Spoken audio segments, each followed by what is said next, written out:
Newman Radio. Note to self. Stop pestering Gary Newman. Right. Good evening, everybody. Episode 11. Good Lord, episode 11. And just on the edge of Christmas, so it's not a Christmas special. But I'm feeling very festive. Is anybody else feeling festive out there? Yeah. I thought you were going to say just on the edge of time. Just on the edge of time. That probably would have been a better thing to say. If you're a Time Lord, maybe. Well, yeah, exactly. A cheese-related Time Lord. Probably wonder why I'm mentioning cheese. We'll find out a little bit later on. Oh, the excitement builds. And we've got a very, very special guest tonight as well, haven't we? So who have we got tonight, Andy? We've got Martin Eve, a.k.a. our beloved Fourth Eden. I was doing a tot-up of one of our shows, and Martin's Fourth Eden crops up quite regularly on our shows. So welcome, Martin. How are you? You all right? Yeah, not bad, thanks. Yeah, nice to be back. Hey. What we've tried to do this week as well, we've tried to reduce down the amount of comparisons we make to food and pop and all the silly things like that. So we're going to be trying to avoid all that sort of nonsense tonight. Try and get a bit more serious on the show. Try and get some proper stuff out there. Let's talk some serious stuff about synthesizers, about sequencing, about 4 to the floors. Let's keep this straight. Let's get proper down to action on this one, Andy. No fun allowed. No, none of that sort of business. Now, is that fully understood, Martin? Absolutely. Are you eating cheese? Sorry, yeah, I had a bit of cheese. Sorry about that. I thought you were. I knew you were going to sneak cheese into this somewhere or other. Right, well, let's just see what happens. So, anyway, Andy, we have got some, once again, astonishing pieces of music. I don't know, you always seem to manage to find an amazing eclectic mix of music for each show. And when you look back at the shows we've had and look back at the music so far, it's phenomenal. Do you know, because of the Christmas show, and because Christmas can be quite a reflective time, and because of, we've looked over what we've been up to over the last since summer we've been going, haven't we? There's been a few lists knocking about of all the tunes that we've played, and there has been an amazing array of people and music and talent and all sorts. I think we're knocking on the door of 80 tunes so far. Really? All original, all of them. I would say about 90% of them generated by the Only Human Modulate community. So it's magical, really. It's an amazing array of talent in the North Wales and Chester area. It's fantastic. Yeah, there is. Yeah, there is. It is amazing when you listen to it. So does that mean, Andy, we're going to have a compilation now? That's what I call Only Human 2020 coming out. I would love that, to do something like that. I think that would be a brilliant thing. The only problem with that would be the quality's so high, it would have to probably be like a 12-disc set.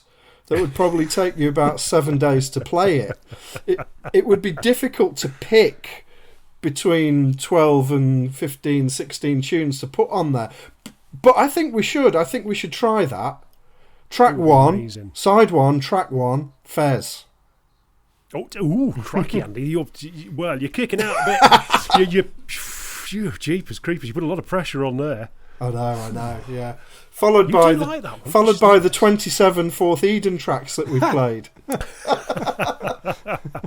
Oh, and what a track! Unfortunately, that's probably about a quarter of my repertoire. Well, I'm not going to preempt it too much, but the song you've got on here tonight, Martin, is astonishing. Okay. It's just utterly beautiful. Do you know what I did this morning, Martin, driving to work? Mm-hmm. In fact, I've done it a few times. I play your tune on the way into work. There's a very country, it gets a little bit urban for bits of it, but at the start it's very nice countryside and beautiful hanging mists and stuff. And I played your tune a couple of times on my way to work, and it's been such a fitting soundtrack to the wonderful Cheshire countryside as I drive through it. Yeah, the atmosphere. It just fits beautifully. Sure. Yeah, it really does. It's a beautiful song. We should probably talk about the first song we've got coming up, Andy, as well, shouldn't we, really? Yeah. So, first up, we do have the wonderful Sian Peters. So, do we want to chat about this before this goes on? Because this is an astonishing piece of music. Well, I think so, yeah. Sian, was it? It wasn't last show, was it? It was the show before. I think it was the show when Andy Darren, we had Andy on. I think I heard her track yes, two, it was. two exactly. ago, and I was expecting the same, but obviously this is very different. Yeah, it's very musical, isn't it? And the piano line in it and the chords and everything is absolutely gorgeous. I love it. But to make it sort of a head nodder as well, fantastic achievement. What did you think, Martin? Well, the comparisons I've gotten is it's probably going to be a bit strange, but I thought of Elton John's "Song for Guy," which came to mind. Oh yeah. Really? And also maybe a little bit of I'm talking back of the sort of late 70s, but the Richard Clayderman, the pianist. But also, I thought when the beat comes in, I was thinking Pet Shop Boys. Yeah. Yeah, I know what you mean, and it is weird because I always kind of look at the timings in the song, and it's a good length, that song. It doesn't feel long, no, but it's just about the right length. But it is a good length of song, and then at 3 minutes 30, there's a 3:03 that come in. I don't know if she's done that on purpose, but that's a beautiful piece of timing for popping a 3:03 in. I think it is something like a 3:03 or something very similar. I think she has collaborated with her brother on this one. I think the story is that it was originally created on a DAW, passed over to her brother who has some hardware, and he's layered some hardware on top of it. So I think it's it's a Sian Peters tune. However, she has collaborated with her brother and who's layered it with some 303s, I think. She did send a list of what was on there, but I don't know if either of you have brought that list with you, because I haven't. No, again, we're highly prepared. Yeah. We haven't got that with us. But it would be interesting to know whether that piano... Again, and we've had this a few times with the piano. Is that a synthesized piano? Is that a real piano? It sounds amazing. My guess would be it's a DAW-based one. I think I saw... What do you think? I read those notes you sent across, and I think she played it like I do sometimes do on a MIDI keyboard, and then probably corrected it. Which is like me. Yeah, she admits that not the best keyboard player, but played her parts first. Whether that was a real piano or a DAW-based piano, I'm not sure.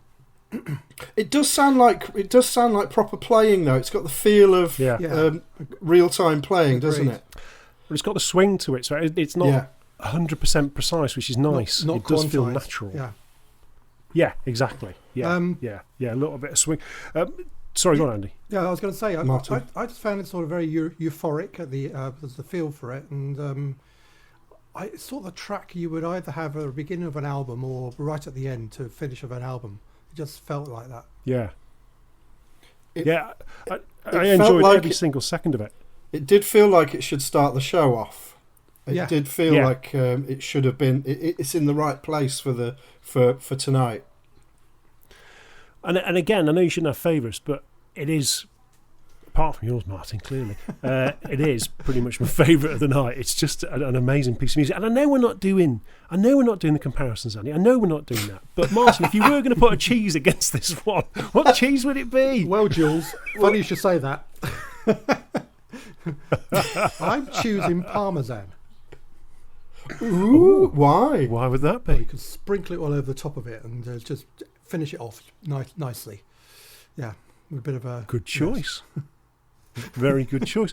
I went with Gruyere because it's officially voted the best cheese in the world. So really? This was my favourite. Yeah, and this, well, apparently, according to Wikipedia or something or other. And this was my best track of the night. So I thought that seemed fairly fitting. And you didn't do a cheese then, Andy? No, well, I've scribbled one down, and I've put something smooth and creamy. A bit like yourself. Well, yeah. So I might go for a camembert or a brie, something like that, or even a blue brie. Not a blueberry. Not a blueberry, but a blue brie. Because that would break the cheese rules of the evening. But a blue brie. Oh, yes. Well, should we have a listen and let's see what everybody else comes up with cheese-wise? What a fascinating subject it is. This is Sian Peters. This is Progress Collaboration version 72.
Only Human Radio.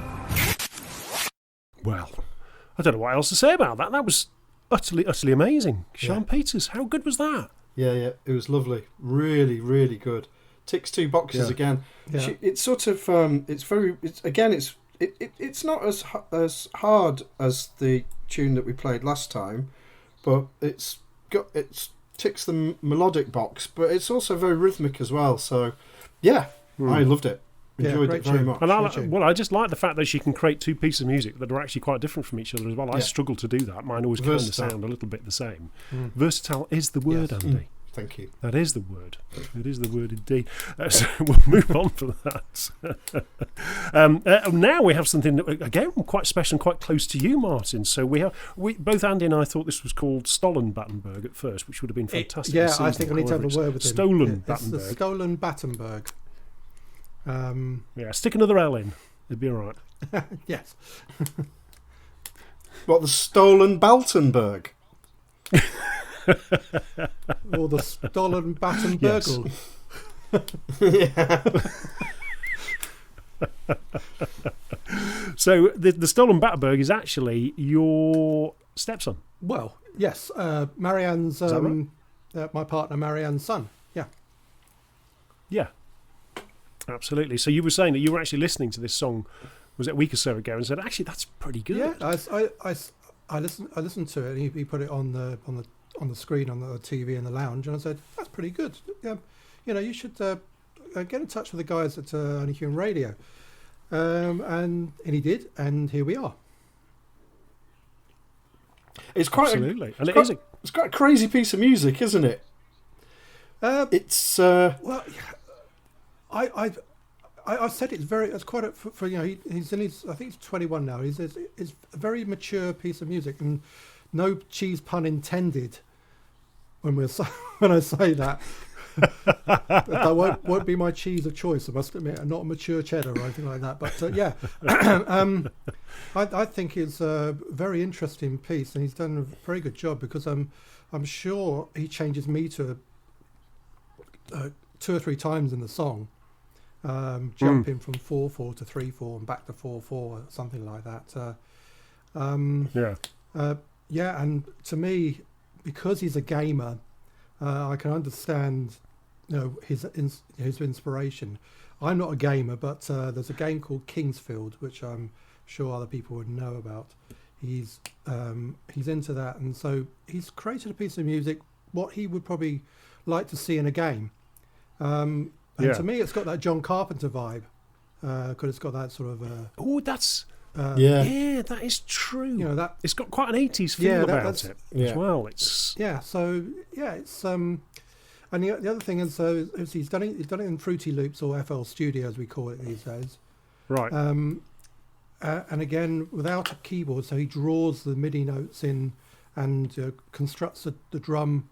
Because the drum sounds all manually by hand. There's no kit loops or anything. He just all done this by hand. Yeah. Blimey. Well, that's fairly impressive in itself. But as I say, it did have a real, I don't know if you felt the same, Andy, it had a real 80s feel for me, and it almost sounded like the music from an episode of a TV series or something. So I'd actually written down Knight Rider and the episode with Kit versus Car. I don't know if anyone remembers that one, which was Kit's arch enemy, which was called Car. I think it had a slightly different coloured light at the front or something or other. But it just, the whole thing felt like living through an episode of something. It was brilliant. It sounded, to me, it had sort of elements of prog rock in there as well. It sounded like listening to, I don't know, some of the more adventurous end of Emerson, Lake and Palmer or something. And I think that was, I think that's because of the, like you mentioned, Martin, the meter changes and the time signature shifting, and the different moods and the different flavours, and it would lurch from one time signature to another, and it gave me that, that kind of shifting time signatures that prog rock bands do so well. It gave me that sort of flavour. It's not prog rock, obviously not, but the way it moves and the way it progresses, the way it sort of moves, it sort of feels of that era. Yeah, and I've Clever, I've also tricky, got, tricky music. He goes from a sort of normal 4/4 beat, and then it slows down. But I don't think it's slowing down. But then it goes into a dubstep beat partway through. Yeah. But I also noted. I thought, hang on a minute, right at the beginning, it sounds like rhubarb and custard. Yeah. There was a little bit of that. He might not know that. I hate to do too the young. panpipes on it. Well, that's true. I hate to do the panpipes on it, Andy, but did I spot a slide whistle in there as well? It did sound like a slide whistle in there. What? Yeah, you know, one of those. Like that. Oh, right. Yeah. I mean, nobody can see me Not doing one of those. that. Clearly, it's great radio. But Not one of those. Not one of those. no. Oh. No, and nobody can see what you're doing either, Andy. So we're both doing hand actions all over You know the place. those whirly. It's not one of them. It's one of them. Oh, it doesn't matter. Yeah, swing them round. No, one of the ones with the like a little stick inside it that you go like that. That's Like what a it little sounds bird like. call thing. Yeah, well, those Kind of thing, but I think it's called a slide whistle. Where you put the slider in and out. Anyway, maybe it's just me. I don't know. But Martin, if you again, obviously we're not doing any comparison things tonight whatsoever because we're obviously having a Mozzarella. strange show We're tonight. not. We're not doing any comparisons. Mozzarella. Apart from. But if you had to camembert it to something, which cheese would it be? Oh. which cheese would it Which bring? cheese would it be? Which? Oh. Well, Jules, dear I've me, gone I'm with sweating from that. Emmental for this because, Why? like a video game, you go in all sorts of directions. So you go into various little holes in the cheese, and so you follow directions and come out the other side, hopefully. What did you have, Andy? Crunchy cheddar. Ooh, French cheddar, any particular reason? Because it had a crunchy feel. Nice. I had a cheese fondue because it's very 80s. All right. Okay. That's what I ended up with. Oof, dear me. Should we have a listen? Yeah. This is the Stolen Battenberg. This is Insect. Cool.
That was Stolen Battenberg. That was just brilliant, wasn't it? Did you feel the Knight Rider vibe in there? No, Was that just just you me? come to mention it, yeah. It's that 80s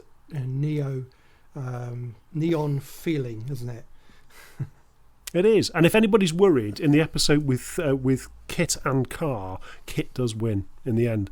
I think they go end to end, have a battle like a joust, and then Kit does win. So if you What, can with see a long stick, a long sort of metal pole?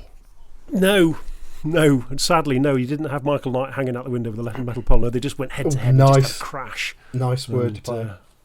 That's Thank you very much. Glad somebody noticed that. It was very good. Very good. For me, it was. Right, okay, so that was brilliant. Thank you very much indeed. Now, we've got a second from the same household coming up here now. So, Martin, we've got Ascension from Fourth Eden, which is an utterly, utterly beautiful piece of music. Gorgeous Just tell us tune. a little bit about Gorgeous tune. Well, you're Jules, you obviously know I'm a fan of John Hopkins, and Yeah. There's a track I really liked about 10 years ago. I can't believe it's that long he's been going, but he's had about 5 albums out by now, I think. So the track called Light Through the Veins, which was also you probably know is used in a Coldplay right at the beginning of the Coldplay track Life in Technicolor. I didn't know that, actually. But right. I think that's why I may have first heard it. I can't remember, but so right at the very beginning of this track, it then goes into the Life in Technicolor track, which came out 10 year ago. So with that sort of in mind, I wanted to want to write something with a rolling melody that just repeats itself to a crescendo. And I had a piano loop which I sort of based the chord sequence on, which obviously appears near the end. So that's and the name. Well, it's got that, to me. It's got that sort of ethereal, heavenly sort of feeling to it. I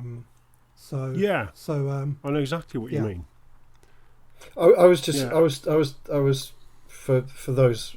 Well, we were chatting before we started recording this, and I was explaining to Martin that it's been my soundtrack to my commute into work for the last 2 or 3 days. Nice. And it's nice.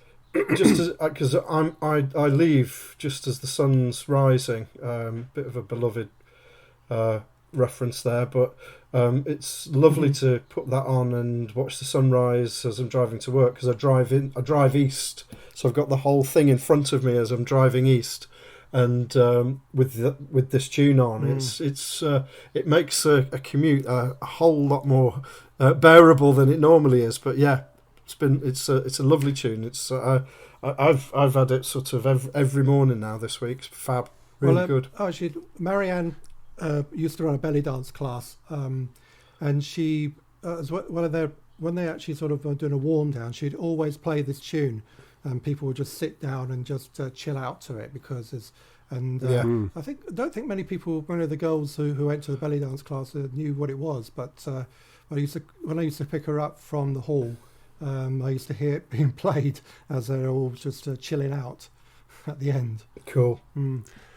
Yeah, and it is a beautiful piece of music, and there's some really lovely sequencing in here as well, and there's some sequencing that kicks in at about the 3 minutes point or something like that, and I couldn't honestly, I tried to write down and describe what I was hearing, but I actually couldn't. It was just lovely though, but I don't know what you were doing, but it was really, really nice and very, very effective. It just sounded right at the time. Well, it worked amazingly, really did, and it is an utterly, utterly beautiful song. Yeah, I mean, I always mention this when we play one of your tunes, but they're always beautifully produced and beautifully recorded, and the separation and the clarity in the tracks and everything, and the balance and everything is just superb. It's really on point. So, it's well done for that. It sounds ace. Well, yeah, that's why I wrote down Camembert. Just smooth and easy, and just perfectly textured, and just very easy on the palate. It's strange writing a piece of cheese down for your own song, but I put brie, so that's very, very close. because there's something. It is very something close. Very smooth. Yeah, you're right. Well, it's a brilliant piece of music, Martin. Really is thoroughly enjoyable, and I know there's quite a lot of personal things around this for you as well. Yeah. No, there's no. Yes. Yeah, a good friend of ours passed away on the 28th of November, and just like to dedicate it to her. Her name's Karen. We're in a band called Supernova. This is Nick's wife. She passed away, unfortunately, after a long battle with cancer. So I want to dedicate it to her. Okay. Brilliant. Well, let's have a listen at a beautiful piece of music and a beautiful dedication as well, Martin. So this is Fourth Eden Ascension.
Only Human Radio.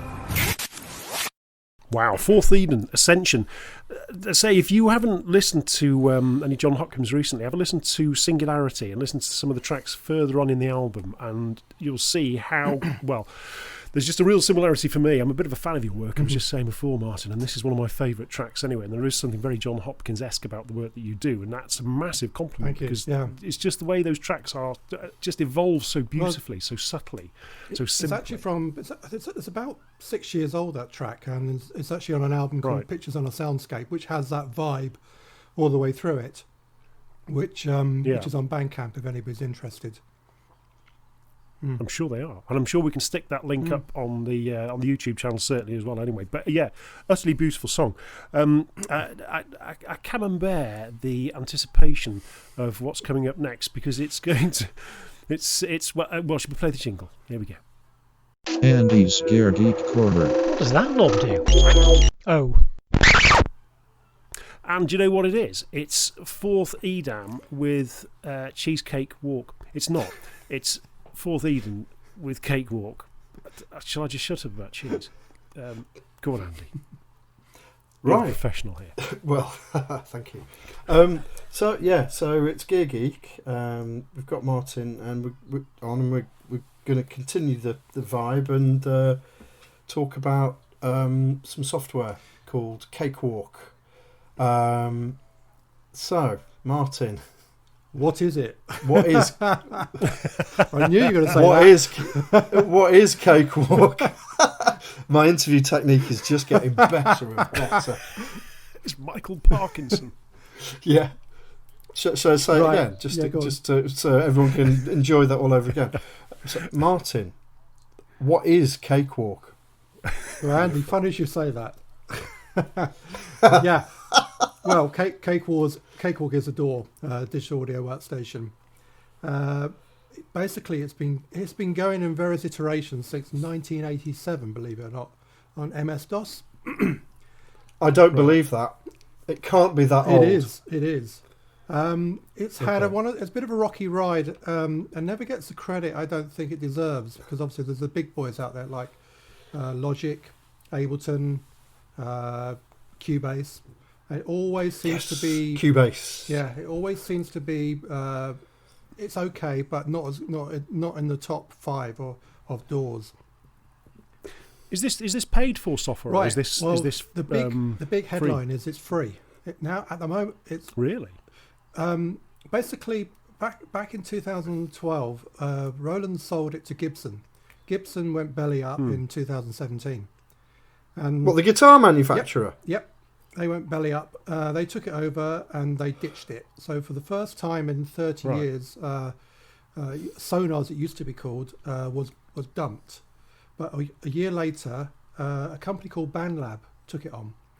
Now, BandLab is a company that do online collaboration and is very popular with the younger generation. They have an online DAW themselves.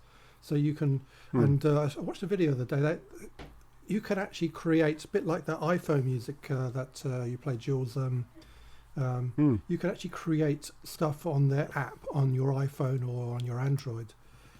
So they took it on, and it has been free ever since, which is amazing, because it was, we're talking the premium cost of it was £400 or £500 originally, which is a bit of a pain, because obviously I paid for it to get myself up to the top level. Well, that is a bit annoying. Then it goes free. Yeah, that is rather irritating.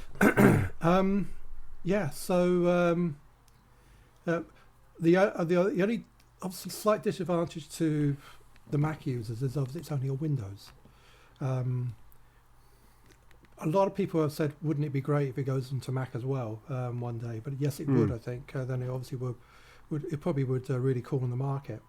I mean, I've used Logic when I was at college a few years ago, and also Pro Tools, and the Logic wasn't bad for but it's what you're used to, I guess. And I was so pleased to go back to Sonar as it was then, and to Cakewalk. Do you think it's fair to say that once you've settled on a DAW, it's very, very difficult to to move on to something else, despite people recommending it and describing it as big. I was going to say that. Yeah, I think if you're used to Cubase, you'll stick with it. If you're used to Ableton Live, you're going to stick with it. The learning curve. If you're actually like a hands-on musician, and you're constantly recording, then it's going to be very difficult for you to actually try and jump ship to go from one piece of software to another. Because there's quite an investment in learning these DAWs, isn't there? In time, and so you invest quite a bit of time in sort of being able to use it, and you invest quite a bit of time in the music. Your legacy is all kind of tied in with that piece of software as well, isn't it? Well, it's only the other day I actually found something I didn't realise I could do. I mean, I was doing some time stretching on a clip, and I thought, I didn't know I could do that. So I don't. Right. I think it's the old. You probably don't use the majority of the software all the time. So what it does come with, out of the box now, it has a thing called a drum replacer, which is good for musicians who actually record real drums, and they can actually, it's a bit like what they call a drum trigger. So you can replace a snare that you've recorded with another snare. So that there's a piece of software that has a brilliant thing that comes with it free is Melodyne Essential. So if you're recording vocals for any of your tracks, you can so basically you edit your vocals, and you can pitch shift them if you're slightly flat or sharp. Oh, really? So Melodyne is obviously a company that they are involved with before they got taken over. So Melodyne is, I find it useful if Marianne's singing something, and not that she's out of tune very often, to be honest. But editing. Well recovered, Martin. Yeah. So, but you can Melodyne can be used for instruments as well. If someone's playing an instrument that's slightly out of time, so you can quantize their instruments, so it's perfect or not quite so perfect, but so it sounds more rhythmic. And they got a whole bunch of studio instruments. So out the box you can get drums, synthesizers, a whole bunch of VSTs just to get you going. So what would be the differentiator between Cakewalk and other DAWs then? So what if you were brand new to the market, you're going to have your first DAW, why would you choose Cakewalk over something else? Well, the big thing is free. Yeah, that's true. It's free, but you can get others for free as well, though. Sorry, because I've got you can get other DAWs for free as well. I've got a free version of Cubase with my Zoom H4n. Yeah, but they're normally light versions. So it's limited. Yeah, a lot of companies like Focusrite, they will give you free versions, light versions, so they're restricted. Yeah. Whereas this is full on. This is your mature cheese. Right. So okay. So there's and it's I like the workflow as well. It's you've got this, and again it's pretty standard for most DAWs, I think. But you've got your console, which is a mixer. You've got your track panes. You've got your control bar, which has got your transport mechanisms, and where you've got your meter, metronomes, and you can edit loops and edit tools. Then you've got every track has what's called a pro channel. So every track will have a compressor, EQ, straight out the box without having to buy anything. And you also your pro channel is like your insert channel, is it? Directly that's on right. each And one. you can actually put your sends on there as well. So Right. on the left hand side you have your tracks and like your console view. On the right hand side you have your buses. You can insert and so you can create a reverb bus, and then you actually then you can actually put reverbs on each effects bin on each track, but to make it better for processing, you can actually add the reverb bus as a send onto various tracks, which it could be an audio track or it could be a VST track. You see, you make all this sound relatively simple, but it's like I'm used to using Machine, which isn't really a DAW. It's kind of like a hybrid DAW type thing. Yes. And then I've got a copy of Ableton. I thought, everybody's going on about Ableton. I started using Ableton. Opened up Ableton. I've got a clue. Can't do anything in it at all. I've achieved 0. So I've had to go right the way back and say, right, actually, forget that. Just take it off the system. I'm just going to go back to machine. Well, actually, I should say that it's again. I haven't used this. It's got a thing called the Matrix, which is not what you think it is, but right. But it's like an MPC. It's a machine looper built in, so you can drag and drop loops into this Matrix view. It's like it's a bit like a grid thing on machine itself. Maybe that's a thing, because obviously I've got hardware, but I don't touch it very often, and I'm a bit nervous about it. Yeah. Maybe it's the same thing going hardware to software. But it's cool. It does sound like a cool piece of software. Yeah, I mean for MIDI, it has a built-in arpeggiator, and a step sequencer. Yes, you can draw notes in. You can record them on your MIDI keyboard, and again, similar to Logic, when I used to use Logic, has what's called automation, where you can. So if you're recording something in on a VST synthesizer, if you can use the mob wheel when you're using automation, and it actually will change the mob wheel sound as you're moving the mob wheel. Or on a reverb, if you say you want to bring it more into the mix, you can actually while you're recording, bring up the reverb and bring it down again. So I think automation is a pretty standard thing, because it's certainly in Logic. So I think, and all that for free. Yes, indeed. Yeah, which is amazing. Yeah. I'm just. I think I tried out a version of Cakewalk once. I think I got a free download and had a go with it. But like we were talking about earlier, it's you get a little bit stuck in your ways with what you know, and having been I've been using Cubase when I use a DAW since the sort of early 90, when it was Notator. 92, 93, and you get so stuck in your ways. You see something else and something's not in the right place, and you go, no, up, and you go scurrying back to your DAW that you know. But I have heard some really great things about Cakewalk. Are you both Mac users? No. Are your no. PC? Well, I am and I'm not, because it's broken at the minute. So I just use a anything Windows based. Okay, yeah. So. Well, it's there. If you fancy giving it a go, I certainly would recommend it. That's for sure. I got someone laughed at me about a year ago because I mentioned that I was using Cubase. Like, really? And they were like, "What, you're still using Cubase?" And I was like, "Yeah." I thought it was still quite current, but obviously not.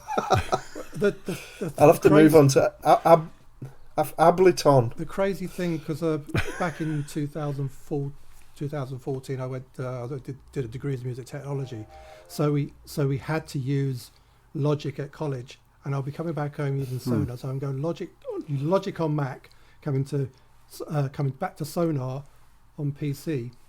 It drove me crazy because keystrokes were all different, and you were doing different things. Yeah. And the guys at the college, some of the students, they literally gone in without having any knowledge of what a DAW was, and I really wish I was in that position, because it drove me potty. Yeah. Sometimes you're better off with zero knowledge, start from scratch absolutely. and build it from there. Yeah, True enough. So if somebody wants to download Cakewalk, I guess they just Google it. Well, it's Google Cakewalk, and you can just go and download it. You download it from. You need to go to BandLab, right, and you need to then download their little program, which is their little BandLab app, and it's all wrapped up in there. So you got the little BandLab app. You then You then go into this, create an account with BandLab, and then you download it from the BandLab app. And that's cool. that. Well, that's my morning sorted out tomorrow. I'll download it, and then by the afternoon I'll have deleted it again because I've got thoroughly confused and really irritated. And you'll have no memory left on your computer. Is it hungry for RAM or whatever? Is it quite a big a big beast. I know that my Cubase has destroyed my son's laptop. Well, I bet he's delighted. Yeah. the laptop we're communicating on now has 8 gig of RAM, and I used it on that for a while I was in between computers, and it did okay. I mean, my current workstation's got 16 gig of RAM now, so it's Right. the more you can chuck at it, the better. Yeah. Yeah. Same as anything else, isn't it? Brilliant. Okay, well, I'm sure there'll be a number of downloads on that tonight. I'll be thanking you very much indeed for that. So, yes, unless Andy, sorry, Andy, have you got any more insightful questions before? No, that's.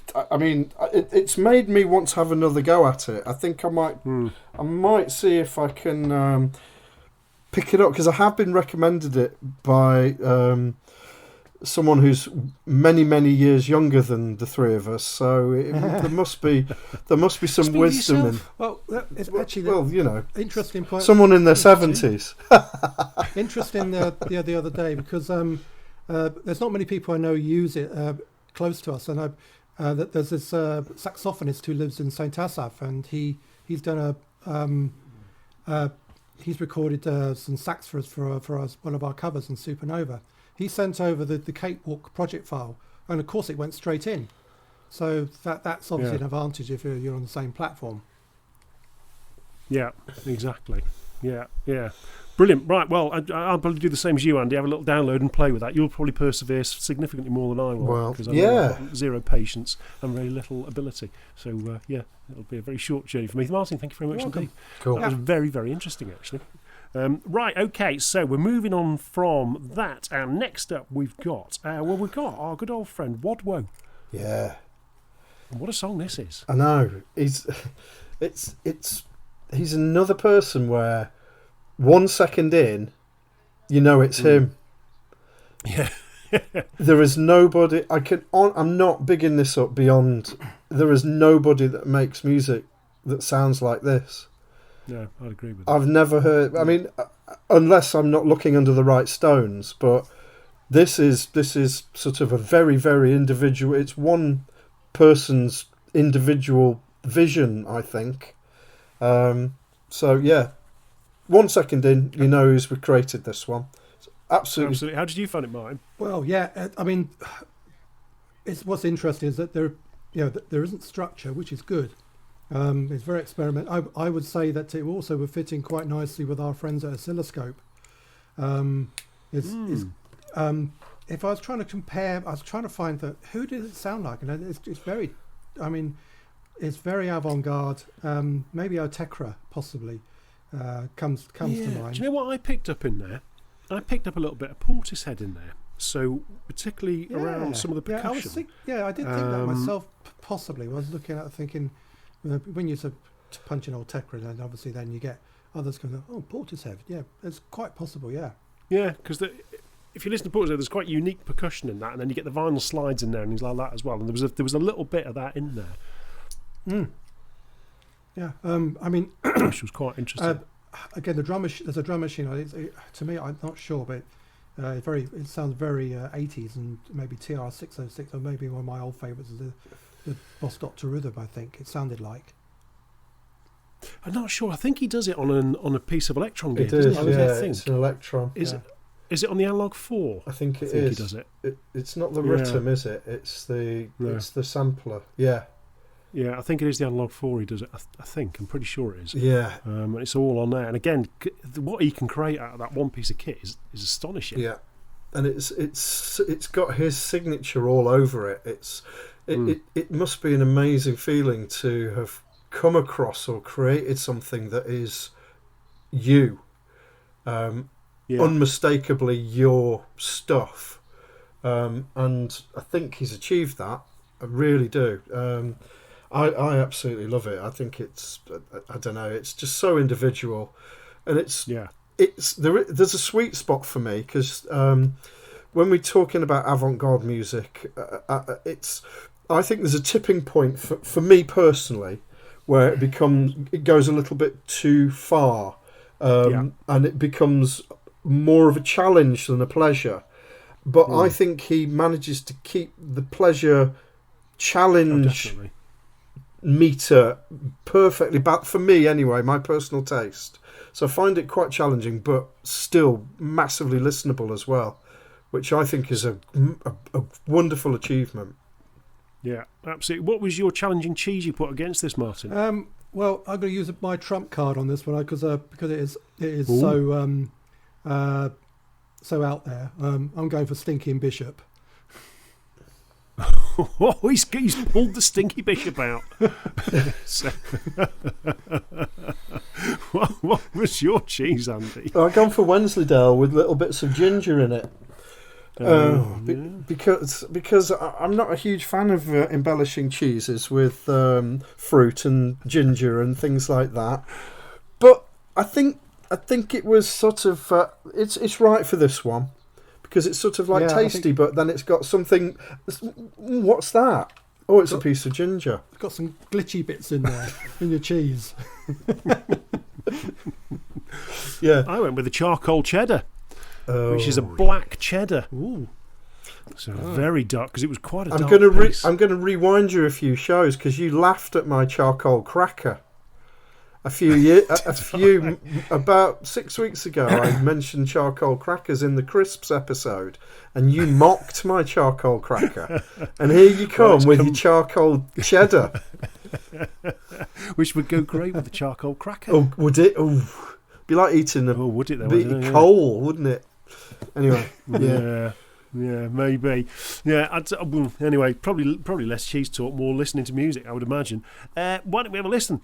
This is WODWO with Empty Vessel. Enjoy this.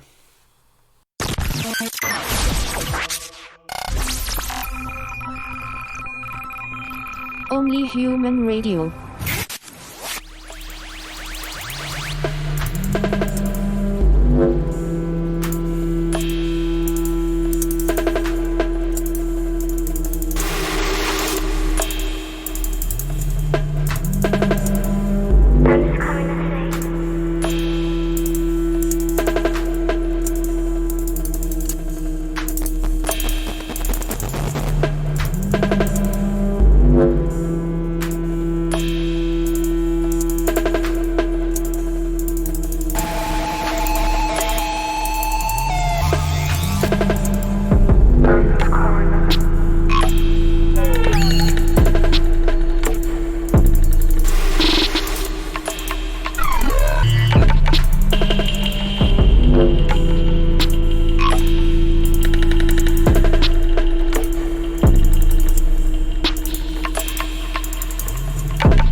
WODWO, Empty Vessel. I love that. I loved a bit of challenge in that, but not too challenging. And it's just, he's always got really great dark stuff that is. Some great samples in there as well. He does really unusual samples in his work too. Yeah. It's like he's pouring them over your head, like they're just coming from everywhere. And what I really love about his music is sometimes you'll never hear the same sound twice.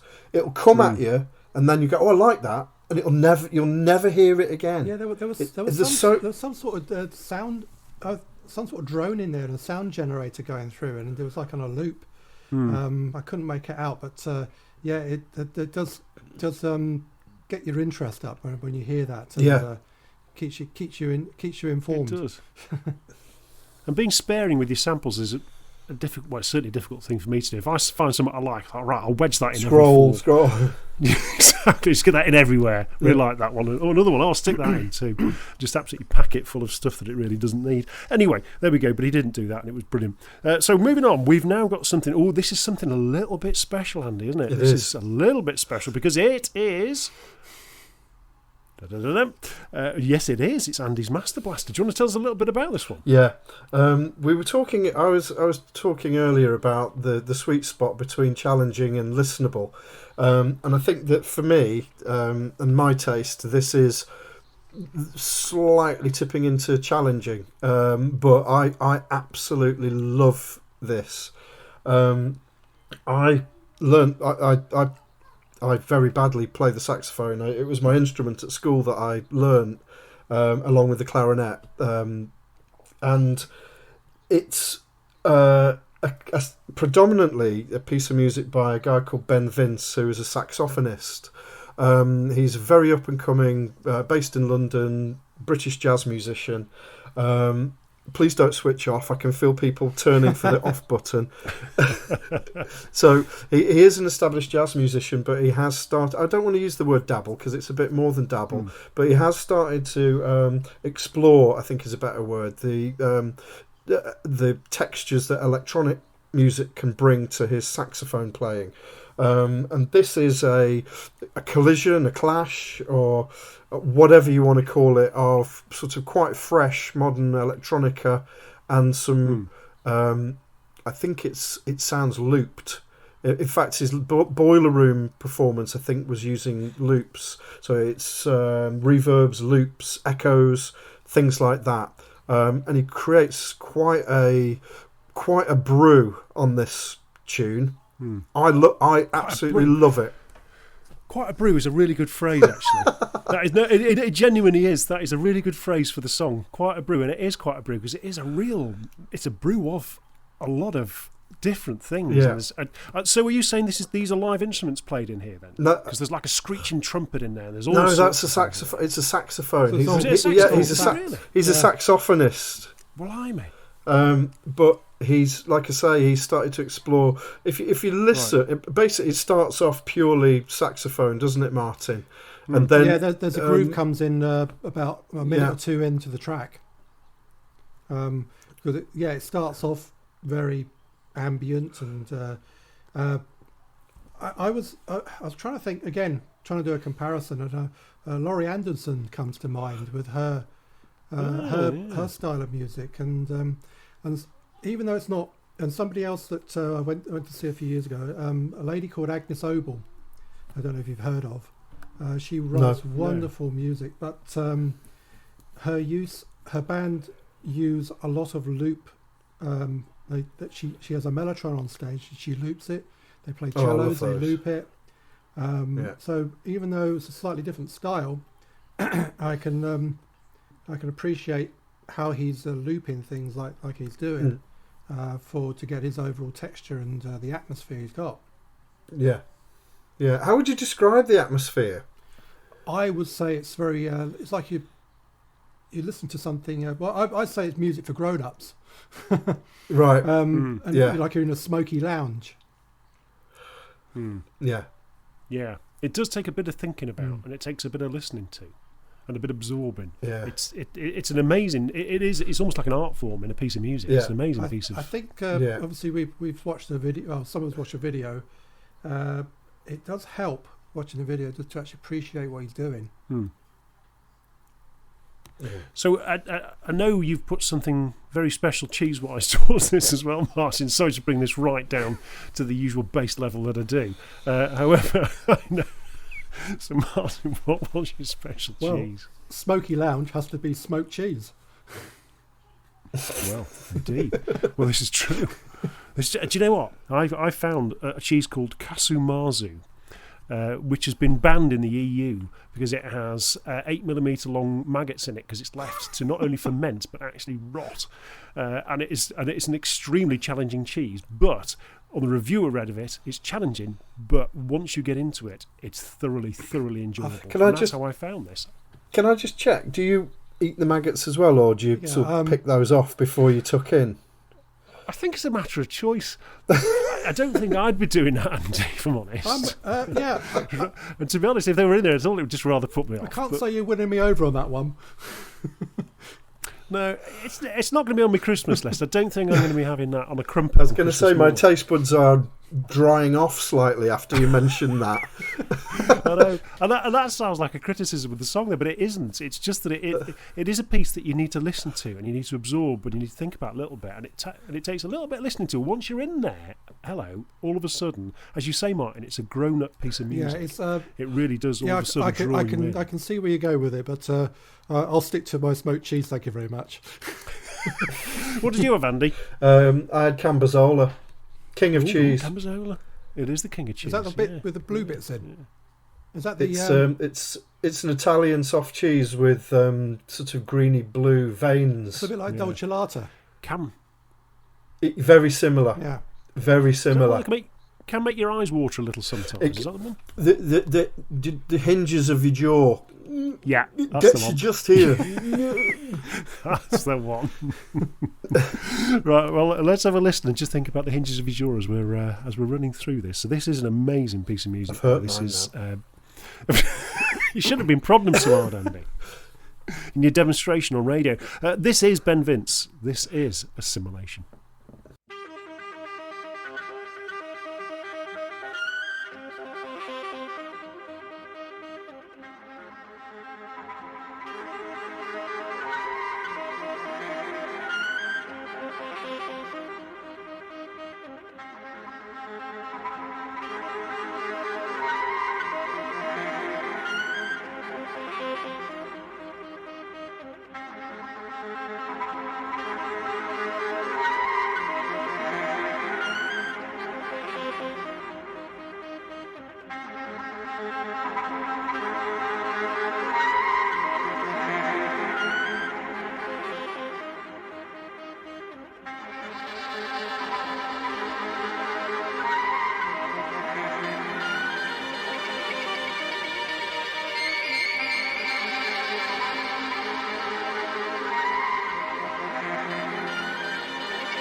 Wow.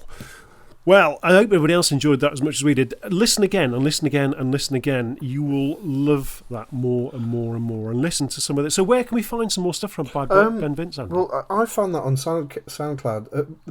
Right. Time has not been kind to my memory. I don't know how I came across him. I've forgotten if I was recommended him or I just took a chance and clicked play. You know how SoundCloud throws things at you. You might like this, you might like that, what have you. So I don't know. But he's on SoundCloud. He's also on Bandcamp. Bandcamp, I think, is where he releases his more official stuff. But it's off an album called Assimilation, and I think that particular album is an album of collaborations. So yeah, if you like your far out sax with your electronic textures, then you'll be in the right place. And that sax is amazing in that, because I thought it was a trumpet. My daughter plays saxophone, so I would have thought I would have recognised a saxophone. But it's so like screechy and wild that it just doesn't sound like a saxophone. It's amazing. Really extraordinary piece of music.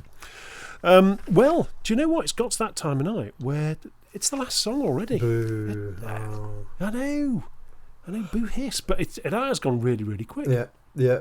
Again, maybe just for me, but it does seem to have gone really quick. But we've got a really special little piece of music coming in here. So we've got Dr Skime with Toilet Touch. Now, I said that without laughing, without smiling or winking at anybody, right? So we've all had a toilet touch. But what is a toilet touch? It is. I don't. Well, that's what I was kind of thinking of just before. That everybody's interpretation of a toilet touch could be a slightly different thing, couldn't it? Oh dear me. So well, it is Dr Skime with Toilet Touch, and well, Martin, how did you find the toilet touch? And again, I'm making light of this, and it's a fantastic song, and I shouldn't do. Cheesy. The thing is, though, if you're going to call your tune Toilet Touch, you've got to, there's got to be there's got to be a few question marks around it. Well, absolutely. Very sort of old school sort of electronics. Quite sort of raw and dirty. Well, it probably goes with the name. Now, come on, be serious. Come on. I maybe a little bit of orbital sort of sound to it, possibly. Yeah. I mean, and again, it's like with the WODWO track, you're straight in there. Yeah. There's no messing about. Just right. Let's get to this. Here we go. It's just straight in there. He is akin to WODWO, Dr Skime, because it's him. He's got a particular sound on that kick drum that I've not heard anywhere else. I have heard him use it on other of his tunes, and it's very much him. So again, another sort of very personal piece of music there with it's got Dr Skime written all over it. It has, and I wrote down it's like a 2020 acid onslaught. So it's like bringing acid into the 2020s. It was just because the amount of acid lines in that, it was just like one, and then was that another one? Yeah, it is, and it's a slightly different tone to it, and it was amazing. It was just like one after another, and it was a real proper onslaught. You know what I thought you meant when you said 2020 acid onslaught? I thought you'd drunk a bottle of 2020. Well, got dyspepsia. It's a 2020 acid onslaught. Sounds like one hell of a night you might have had in Manchester in the late 80s. Well, anyway, I actually put here. I can imagine this in a dark and sweaty basement party. Where the only drink is strawberry 2020. Yeah, hot and sweaty. Everybody's passing around Rennies. Yeah. For the acid onslaught. Yeah. But it just seemed to have that vibe to it. Right, listen, this is Dr Skime, and let's all enjoy this. It's Toilet Touch.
Human Radio. Dr. Skime, Toilet Touch. I was going to make all sorts of puns after that. I can't be bothered. I think we've done too many before. It was a wonderful piece of music, though. Thank you very much, Dr. Skime. We always enjoy a piece of music from here. That's it. That's the lot.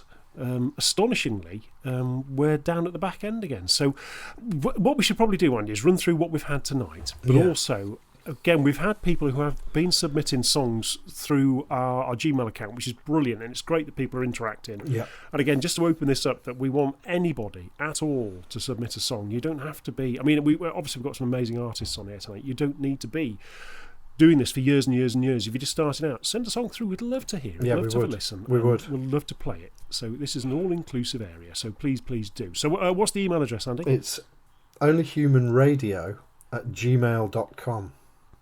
It is indeed. We'll put, if you're watching on YouTube, we'll stick that on the screen as well. So, but anyway, could you give us a rundown? So what have we had tonight, Andy? The amazing songs we've had tonight. I did want to mention at the start that normally we play... no, it's all right. We only play we normally play 7 or 8 tunes.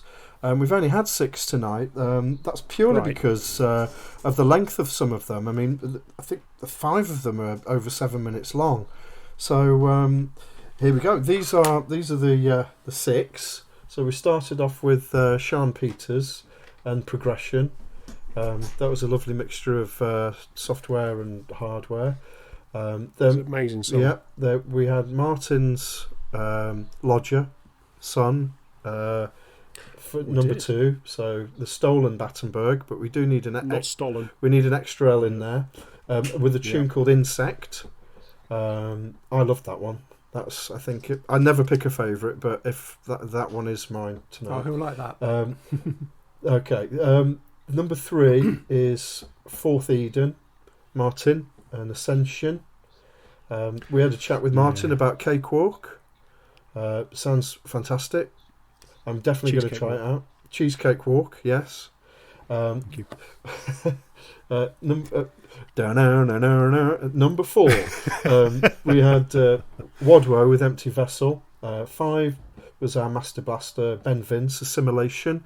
If you did like that and you didn't turn off, then you can catch him on Bandcamp. There's quite a bit of stuff up there. And then last but definitely not least, we had Dr. Skime and Toilet Touch. Toilet Touch. What a way to end off. And it has been a magnificent evening. And Martin, thank you so much for your company again tonight. It's been wonderful talking to you, as always.